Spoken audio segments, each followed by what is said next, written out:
Welcome to Backstage with Sheryl Smith. As you viewers know, last week we had the wonderful Ben Mel, who we have to say is rocking his current role as Dante in the hit Netflix series You. This week, we delve backstage to unravel a multi-talented actor, activist, voice artist, and musician who stars alongside Will Ferrell, Paul Rudd, and Kathryn Hahn in Apple TV Plus's highly anticipated series, The Shrink Next Door, inspired by a true story, The Shrink Next Door. Are you Marty? Yeah. What brings you here? I don't know. Phyllis made me come. My sister. She must be very persuasive. Cornell Womack, welcome to Backstage with Sheryl Smith. Thank you so much, Sheryl. It's great to be here. It really is. Yeah. Great to have you. Thank you so much. Let's go back to the very start. Okay. Now, you could have been a doctor, a lawyer, or even a journalist. What made you decide acting was your calling? Well, you know, it's kind of a circuitous route by which I came to acting, because I actually wanted to be initially a corporate lawyer, and then I originally, out of high school, went to the United States Military Academy at West Point. I left there, and then I went to Georgetown University, and I left there, and then I wound up becoming part of an acting company in Washington, D.C. called the Folger Shakespeare Theater. And then the guy who ran it, Michael Kahn, was also a teacher at the Juilliard School in New York City. And so he invited me to be a young member of his company. And then he asked me, he suggested that I audition for Juilliard, which I did. Then I got in, and then I acted for a little bit after Juilliard for maybe a year. And then I quit acting for like 8 years. Oh. And I was pursuing a PhD in the history of social movements and resistance to the imposition of capitalism throughout the Atlantic world. And and then I, for whatever reason, I left that and came back to New York City and wound up getting back into acting in 2001, so 2002 actually. And then I started at a small theater, St. Catherine's Theater downtown here, actually in Hell's Kitchen on 47th Street. And it was a play by the Trinidadian Nobel laureate named Derek Walcott, and called The Odyssey. So it was a Caribbean version of Homer's Odyssey that we did at a small theater down here. And then I fell back into acting, you know, but and that's what I've been doing for the last, 25 years.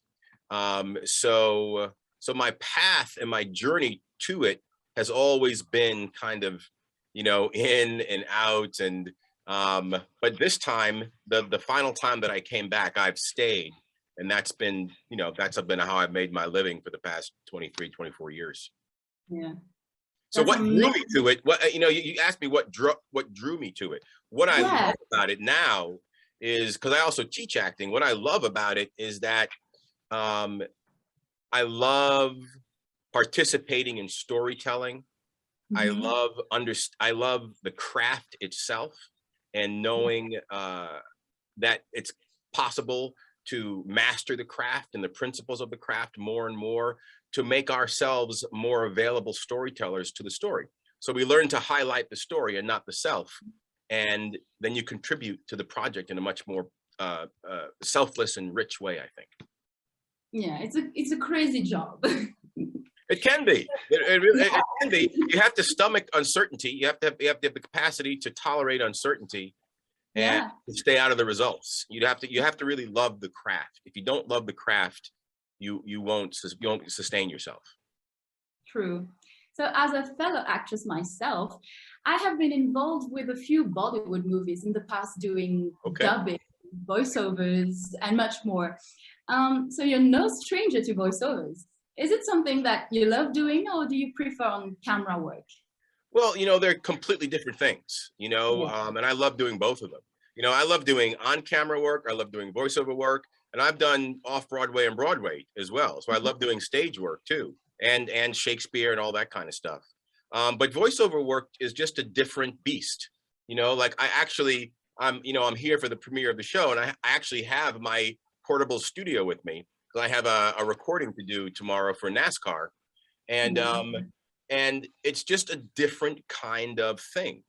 You have to learn how to use the microphone. You have to learn how to read different types of copy, and you have to learn how to have a very specific point of view with your voice on the stuff that you're reading. So it does require your skills as an actor, and also technically learning how to use the equipment, and particularly how to use the microphones, which are so amazing, in a way that can convey your storytelling. Even if it's a 30-second commercial spot, there's still a story that wants to be told, right? And so you've got to figure out what that is and what your point of view on it kind of is. So it's fun. So, doing commercial work or promo work, or if you're doing work for a video game, or I do movie trailers as well. I have a campaign running right now here in New York for the New York Lottery that I did, that's been running for the past month here in New York. And I live in Los Angeles, but again, and I recorded it in New Mexico because I was just vacationing there. So it's a wonderful world where there's so much portability. And if you can develop a skill set and have your own equipment, you can make a living. Yeah, that's crazy, because I thought you always go to record in studios, but you are a portable studio yourself. Yeah, because of the pandemic, it has radically shifted the nature of the industry, right? And so nobody was going into studios. I haven't been in a studio in 2 years. And now there's something called Source Connect, which is a kind of technology that uses the internet to connect to any studio in the world. So I can record stuff in Japan, I can record stuff in LA if I'm here, wherever you are, as long as you have the platform, you purchase it, it's a license, you can record anywhere in the world. That is so cool. Yeah. Can you just say, welcome to Backstage with Sheryl Smith in your most dramatic voice? You want me to say, what do you want me to say? Welcome to Backstage with Sheryl Smith in your most dramatic voice. I'll do it like this. Welcome to Backstage with Sheryl Smith. Oh my God, that's crazy. So you learn to use your voice in all different ways. All different ways.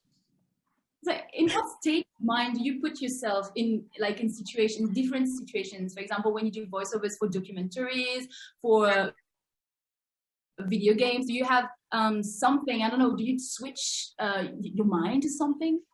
Well, video games are character driven. So you kind of have to come up with a character, and you it's more akin to acting.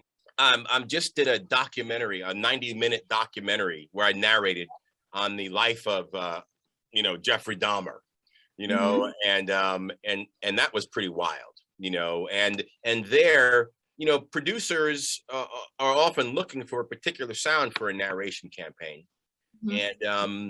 And so you just, you do your best to do what you think would fit the storytelling, and then you let go of the results. And that came back to me. And I also just started doing I narrate this series called Gangsters, America's Most Evil. And so we just started recording that last week. And that's another one where it's kind of a dark and an ominous kind of, feel to it. So cool. Yeah. So cool. So what moment can you recall was the most exciting, iconic moment in your journey so far? Well, there've been so many in so many different ways. It's I would almost have to say what I'm doing right now. I've been slogging in the business for a long time, right? I've been on a bunch of television shows. I've been on Broadway, off Broadway. I've been, but this was probably the biggest project I've ever worked on. And so it's an exciting time to have arrived at it much later in life. And, it's a lesson to me, and I think a lesson to others, that, longevity and consistency and persistence often pays off. But it has to come, at least it had to come from me, with a mindset that said, you know what? I'm doing this because it's what I love to do. Yes. What happens is out of my control. Where it goes is out of my control. I have to really enjoy my life. Yes. And as long as that's your attitude, you can create a living. Like I do lots of things. I do acting, I do voiceovers. I mean, everything in the entertainment industry, acting, voiceovers, I teach acting, you know, so there's no facet. I do stage work. So there's no film and television. There's no facet of it that I don't participate in. And as long as you're, and it kind of forced me to expand into all different areas so I could continue to make a living. You know, I mean, really, you know, but luckily it worked out, you know, and I was able to develop abilities and skills in a lot of different areas. That's so great, and I admire that a lot.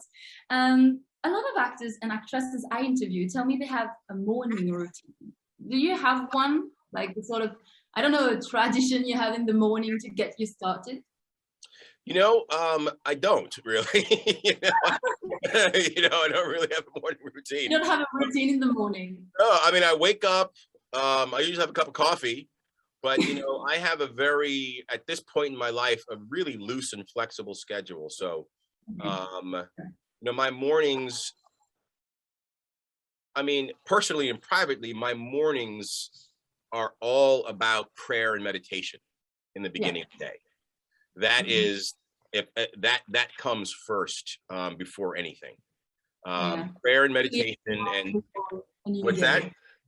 To clear your mind before a new day.